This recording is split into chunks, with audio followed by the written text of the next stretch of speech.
Philip Arab was a gamer. Arab made it, find the high ground. Almost no one has more experience up here than this team. Your fellow Arab, Saltifo, and Closey. That was your fellow Arab! That's my boy! He was very good at the game. He made thousands and was widely known.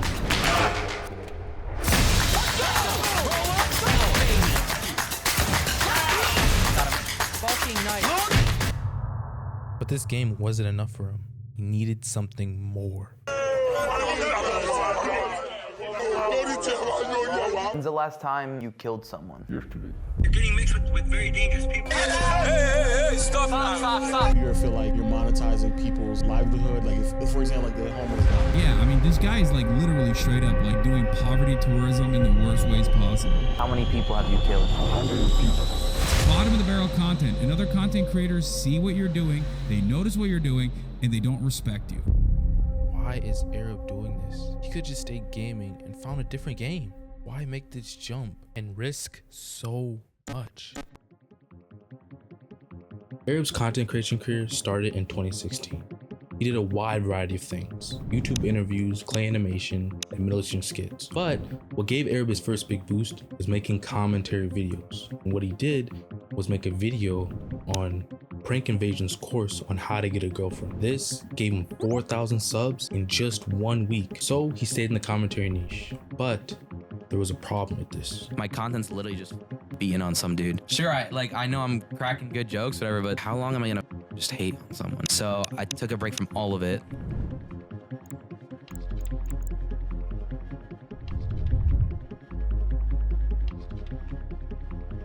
College, my university, they took us in a week after ad drop and basically said, we're changing your major requirements. All the classes you're taking this semester aren't gonna count. And the ones you took last semester aren't either. And I raised my hand, and this is a week after ad drop. So if you change your classes, you lose the money. And I was like, when did you guys know about this? In front of like 500 people. The lady goes, December, we confirmed it.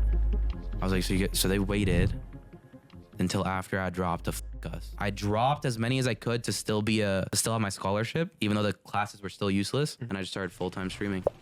Dude, it's closing in. Wait, you showed me Fortnite actually. I'm pretty sure. Yeah, still remember. You came here, you were like, what is this like game? It looks like. And you took my controller and you edited a door, you walked through it there, then you placed a cone and edited it. And you were mindful. Like, what the fuck is this game? Like double team. Oh, more time. Then a few months later, you're like this pub stomper dropping 20-something bombs every game. Let's go. And I'm like, what the fuck? A few months in, I got like my first viewer by killing a big streamer. He would do these like community games. He'd tell you when he was gonna queue up, and his name was Daquan. He had like 30,000 viewers. And if you did it correctly, you could get into his game. So like 80 people would get into his game, and their job was to kill him. Come on! So I dropped everything for that, and then that was how I got my first viewers. Is somebody killed him, and I killed the person as soon as they killed him, and his screen ended up on mine. 20,000 viewers, and 600 of them came to me, and they found me hilarious. And that was my first 2 to 3 average viewers. Before this, Arab has always been good at games. He was a Masters in League of Legends, he was a top 70 player in Modern Warfare 2, and he played a lot of RuneScape PvP. It's January 2019, and Arab is streaming a lot. He went from 30 hours a month to 300 hours, and he did this month after month, becoming a better streamer and Fortnite player. But something unbelievable happened. July 16th, 2019. Dude, I feel like watching somebody play Fortnite is so much better than actually playing. Honestly, fuck playing this game. It's a great game to watch, but fuck, dude, to play this game is ass. I suck at this game, dude. Pickaxe game is weak as fuck. Has banned me, so I'm here. Has, why'd you ban V-Scan, bro? Kaz, why your boots go up so high, bro? I'm quitting. No. Yo, everybody, welcome from fucking TFU, baby. Everybody here from TFU, welcome to the fucking stream, all right? If you've never seen this stream, let's just say we got some crazy shit that goes down here, all right, baby? We got some crazy fucking shit that goes down here. So while you're here, all right, make sure you hit that fucking... This happened because of a guy who came into Arab's chat, Edwin. Edwin grew up with Tifu and his brother and helped with the Juke Squad channel. Edwin saw that Arab had a lot of potential and showed him to Tfue. As the months went by, Arab grew, sticking to 300 hours a month and now averaging 150 viewers until February 24th, 2020. I created the most genius form of educational content in all of Fortnite. At this point, it's conserving mats and fragging under us. You know, if we can find some loot that we can grab, let's I was placing really high in tournaments, top 2. I was winning third-party tournaments. I was the only smart guy streaming the game. We could just psycho height, dude. It's like so late in the game, people aren't gonna expect a grapple plus a launch pad. It's gonna be like this weird dynamic. You can justify bad plays because you know they win at the end, right? So mine wasn't like that. Mine was I would take the last 10 minutes of that 25-minute game and I would talk over and explain what I was thinking. Coop clutch hit? That's the question. 1v1, look how aggressive Coop's being back, right? So the guy can't just continue spraying him. Coop returns some fire damage and then boom, we win the game just like that. This series took Arab from 150 viewers to 1,000 every stream, and he kept grinding, streaming nearly 10 hours every single day. And for doing this for so long, he started to get tired of competitive Fortnite. He needed to do something else. 300 mats. It's a 1v3. Nice, 1v1. You can connect that. Beautiful read. What did I just watch? This idea exploded his channel. He had several videos with 1 million views, and it took him from 1,000 average viewers a stream to 2,000. This was amazing for Arrow, but he started to shift away from Fortnite and wanted to lean more into his personality. Until October 7th, he blacked out all of his social media. And on the 10th of October, he posted this. Everyone in the Fortnite com is worried about him. Will this be the same as when he stopped making commentary videos, or is he actually gone? Looking at his viewership for a while now, he hasn't had any great improvement since the coaching series. And his views on YouTube and Twitch were dropping. What could Arab possibly be doing? There was a point in my life where I would stream 18 hours a day and still want to stream more. Like, I've been making videos since I had a phone in my hand or you know, my dad's camera. I've been just filming shit to film shit because I thought it was funny. You know? I just don't enjoy streaming right now, chat. Like, gaming's stale. There's nothing to stream. I feel like, I don't know, maybe that's it.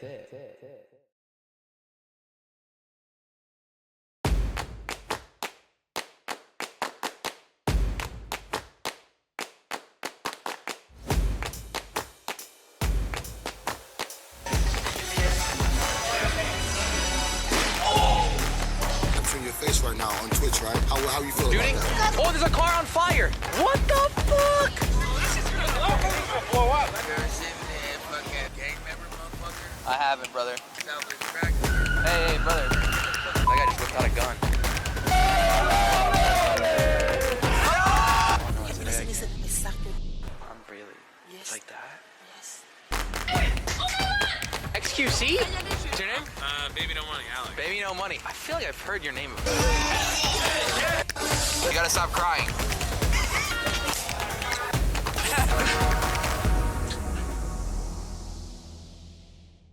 Arab has finally found something new, but he's losing money every stream, and his YouTube channel is dying. But that shouldn't matter that much. He's reinvesting. He's gonna make this back soon. He just needs some more time. Vlogs not getting views, huh? 2 to 4K views is definitely not your best. Quit lying to yourself. Arab out here really trying to start up a Vice for Dummies channel. The fall off has been going for so long. It actually hurts to watch. He has good videos, but his Bro, channel it's been a year. Why are you still doing this? Fell off. Just go back to Fortnite. This is not stop posting, bro. This shit is not enough. Shit, let's admit it. The thumbnails suck, the titles suck, but we're warming up, all right? A year from now we take it, or a year and a half from now we take it, hire a cameraman, and then start making the sickest vlogs ever. Keep in mind the end goal. I mean, and don't get me wrong, I want to quit. There's days I want to quit almost every day. I'm not someone who likes to, I don't want just like 100K views forever. I want to grow. I want to eventually be at, you know, 1 million on long form content. For sure. When Arab was IRL streaming, he went to different holidays, events, and shows, but he was tired of this. He's seen and went to all these places before. He was tired of staying at the surface level. He wanted to go deeper. And one of the first videos he did this with was the side of Qatar that they didn't want you to see. In this video, he went around Qatar talking about the problems of the country and listened to people's stories. He didn't grow a whole lot from this yet, but this was one of the first videos to push him towards something new. This video was a great start to something new, but if we compare this level to what happens later on, this is nothing. He gets so far deep that he had to say this. We're also in such like a hot situation right now with another guy that I texted my brother my goodbyes. I'm not really in control. On January 6, 2023, he announced that he was going to South Africa. The videos he made here were, I traveled to Africa's most dangerous hood, the side of Africa they don't want you to see, and then inside Africa's underground weed trade. This video got 20,000 views the first week and not doing too much better than the other ones. Then the next week, it shot up to over 500,000 views. This was great. This was the first video that did really good in Arab's new chapter. He then went to Nigeria and got pretty deep here to where he had a couple of close calls. He also had several videos do pretty good here, but the next place he's going is Brazil. And at this time, this is the most dangerous place he's went to. The first place he went to was Sao Paulo, and this video got 1 million views. Then he went to Tríplice Fortuna. And after that, he went to Rio de Janeiro. And this place is the most dangerous place in Brazil. In this video, Arab explored with and interviewed gang members. In the first 3 days that this was up, it got 1 million views and then went on to go viral with 11 million views, exploding his channel, having 300k new subscribers in the month of July. This video solidified Arab in this new space, leaving streaming and Fortnite behind, going on to his new chapter.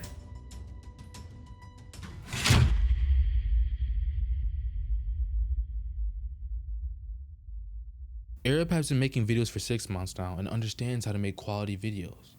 But with this knowledge, it comes with a cost. In this new chapter, Arab can't settle for mediocre content. To stick out and grow, he has to push the boundaries. So he went to Mexico and lived with the Mexican cartel. This day, Arab was going into a very sketchy area, but Arab was fine. Everyone was friendly. He was dancing, drinking, having fun until Ali slipped away to talk to someone. Arab continued enjoying himself despite how much risk he's at. Then Ali called him over to talk.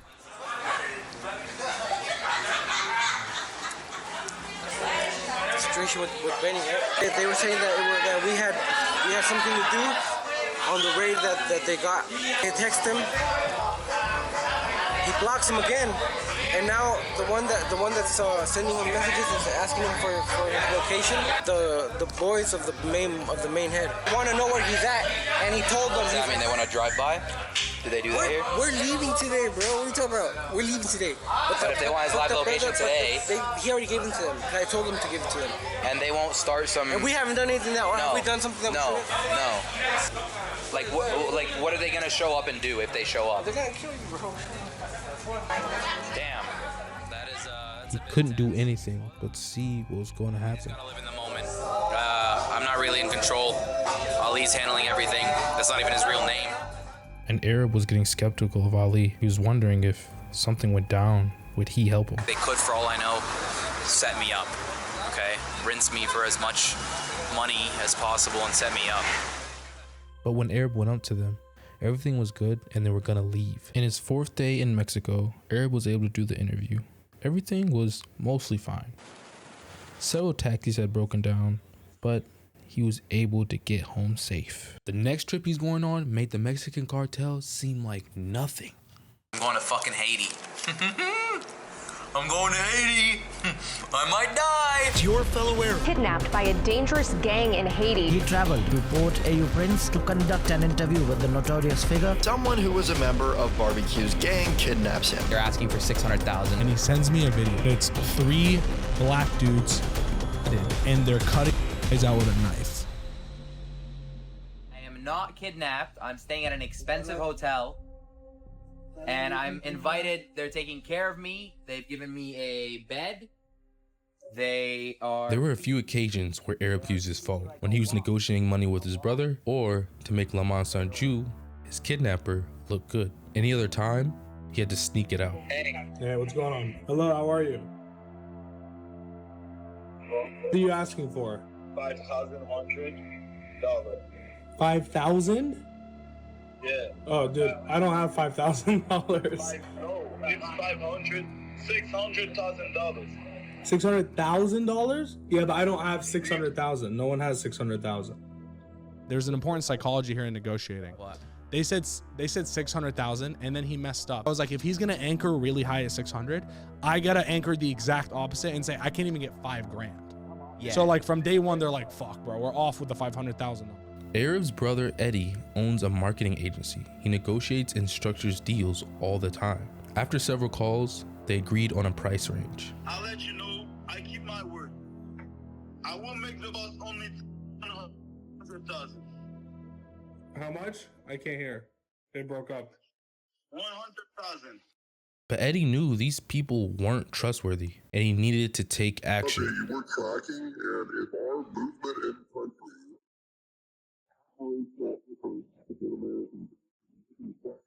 is still a member to your brother, you know, the team might make an attempt on rescue. I want you to understand that the situation is not as cheery as it's seeming, because this game is Several more calls have happened, and everything is agreed upon. They have a set number, they got someone in Haiti to give him the money, and they told Arab he's gonna get out. Arab and Eddie was finally able to relax a bit after a very stressful week. Next day was my track day with the Lambo. Yeah, the manliest day ever. You just imagine, like, you melt your tires, your testosterone goes up 200 points. Like, Okay, right. It's all guaranteed. Right, You know what I right. mean? So I get off the track, I open my phone, text from your brother. We need LeBron James back in the game. That's what he said. He said, they took the money, no brother. I'm like, Stop. Stop. My parents are the biggest pain in my ass. My mom hounds me 20 times a day to just give them $300K cash as if we could just send it down there to a bank. And then my dad, on the other hand, decides to work against me. Spend an entire week keeping this private, secret, and safe, only for him to work on it for one day, and the Haitian media decides to leak my brother's information. The amount of stress that my family has caused me, like, way more stressful than my company, way more stressful than the kidnapping, is my mother and father. Everything is in shambles. All the work Eddie and Arab has done is essentially going to waste. Eddie at this point might just have to call the mercenaries to get Arab out, but he talked to the FBI first. The FBI told me while I was on the phone, listen, this is gonna sound really, really rough to hear, but you're gonna give them the money. They're gonna take the money, they're gonna count it, and sometimes hours or a day or 2 days, they're gonna bring him back. They waited about a day and then got a response. They said that they didn't have the money. Arab talked to them and asked them to get text between the guy that dropped the money off and them. They were hesitant, but they gave it to him. He sent these texts to his dad for him to add everything up, and his dad confirmed that they got it. If they have the money, there's no reason to keep him alive. But if we go back to Arab's parents and how they messed things up, his dad leaked that Arab was kidnapped to a reporter. And during this time, Arab's kidnapping was blowing up. Lamont Sanju saw this and wasn't happy. Then Sean, the guy that was kidnapped with Arab, came up with a plan. Sean is an expert in these gang guys. After they leave, he looks at me and goes, they're nervous. It's time to send it international. It's 7 p.m. We get our phones. He's gonna send it to all the journalists because they're already messaging him. They have all the news in the back. He sends it to everyone, CNN, BBC, whatever, blah, blah, blah. Oh, bro, trust me. New York Times, Forbes, CNN. And this caught the attention of Barbecue. Many of these posts said that Barbecue kidnapped Arab. Barbecue wasn't gonna have this. He told Lamont Sanju that if he didn't let Arab go, he would go to war with him. And Lamont Sanju let him go. Arab was finally free, but as he was going to the airport to leave the country, he was stopped. The reason for this was because he didn't return his rented car.